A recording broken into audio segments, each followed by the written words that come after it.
सनातन धर्म चैनल पर आपका फिर से स्वागत है। भक्तों, उम्मीद है कि आप सभी अच्छे से होंगे। राणा सांगा का इतिहास के रंगमंच पर उतरना और राजपूताना के साथ साथ भारतीय हिंदू इतिहास की दिशा और नियति को आकार देना 16वीं सदी की सबसे बड़ी घटनाओं में से एक है। राणा सांगा ही अंतिम हिंदू शासक थे जिनके सेनापतित्व में राजपूतों का संपूर्ण पराक्रम बर्बर आक्रांताओं को उन्मूलन करने के लिए उमड़ पड़ा। उनके बाद भी युद्ध हुए और पराक्रमी नरेश आए। हिंदुओं का अविराम प्रतिरोध जारी रहा, लेकिन वैसा कोई शूरवीर उत्तर भारत में नहीं पैदा हुआ जिसके नेतृत्व में समस्त राजपूताना की शौर्य वाहिनी एक साथ एकत्रित हुई हो। राणा सांगा उनका लोकप्रिय नाम था। वास्तविक नाम राणा संग्राम सिंह प्रथम था। उनका जन्म 12 अप्रैल 1482 को चित्तौड़ में हुआ था। 1508 ईस्वी में उनका राज तिलक हुआ और 1528 में वीर गति को प्राप्त करने तक पूरे 20 वर्ष तक राणा सांगा लगातार लड़ते रहे। एक भी युद्ध में उनकी पराजय नहीं हुई, किंतु वामपंथी मुख्यधारा के इतिहासकारों ने उनका जितना उथला मूल्यांकन और व्यक्तित्व निरूपण किया है, उससे दुख होता है। क्षोभ और क्रोध के भाव तो उपजत ही हैं। एक ऐसा सूरमा जिसने अपने समय की 3 सर्वोच्च मुस्लिम शक्तियों, दिल्ली के लोदिया, मालवा के खिलजी हों और गुजरात के शासकों से अनवरत युद्ध करते हुए उन्हें 18 बार हराया, जिसके राज्य की उत्तरी सीमा आगरे की पीला खाल नदी से लगकर दक्षिण पश्चिम और पूर्व में मालवा गुजरात तक फैली थी, जिसने अपनी शक्ति और श्रेष्ठता के बल पर यह उद्घोष किया था कि उस कालखंड के भारतवर्ष में चक्रवर्ती सम्राट का मुकुट गौरव उनके मस्तक पर ही सुशोभित होगा। इस नव अखिल भारतीय हिंदू साम्राज्य की शक्ति का केंद्र अब इंद्रप्रस्थ न होकर चित्तौड़ होगा।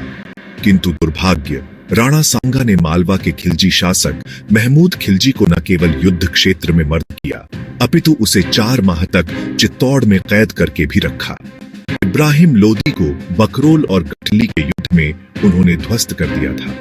गुजरात के मुस्लिम शासकों का दर्प दलन कई बार किया, उन्हें जीवन दान तक दिया, लेकिन ऐसे अप्रतिम योद्धा के जीवन से हिंदू समाज लगभग अनभिज्ञ है।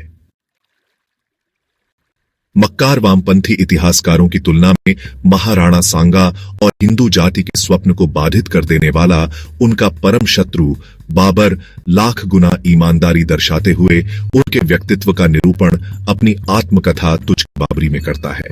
बाबर अपने सर्वश्रेष्ठ प्रतिद्वंदी के लिए कहता है, सांगा अपनी वीरता और तलवार के बल से बहुत बड़ा हो गया था। उसकी शक्ति इतनी बढ़ गई थी कि मालवा, गुजरात और दिल्ली के सुल्तानों में से कोई भी अकेला उसे हरा नहीं सकता था। करीब 200 शहरों पर आक्रमण करते हुए उसने वहां मौजूद मस्जिदों को ध्वस्त किया, बहुत से मुसलमानों को कैद किया। उसका मुल्क 10 करोड़ आमदनी का था। उसकी सेना में 1 लाख सवार थे।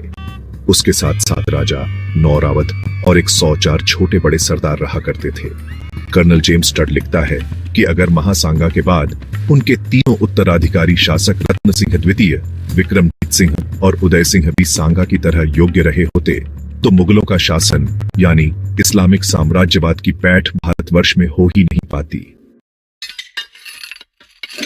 महाराणा सांगा के ऐतिहासिक पुरुषार्थ का अवलोकन करने के लिए मुंशी देवी प्रसाद जी की महाराणा संग्राम सिंह का जीवन चरित्र और राय साहब हरविलास शारदा द्वारा रचित महाराणा सांगा पुस्तक पढ़ी जा सकती है।